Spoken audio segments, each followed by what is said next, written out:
Сайн цанаа болгон чинь байна. Хамгийн нуруу имплантаар өндөрлөх хүмүүсийн ажилтнанд орох гэж байна.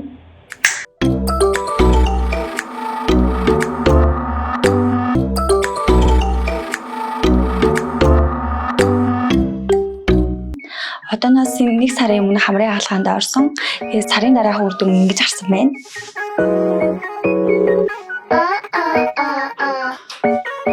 Хамрын нуруу маань жоохон автгаар тэгээд хамрдаа жоохон багасаа дургүйсэн. Тэгээд судалж жаад сондромын дэмлэгтэр хамрын хаалгаанд оруулсан маа. Чихний мөгөөрснөөс үзүүр дээр нь шүнтэлгөөд тэгээд имплантаар нуруугаа өндөрлүүлсэн маа.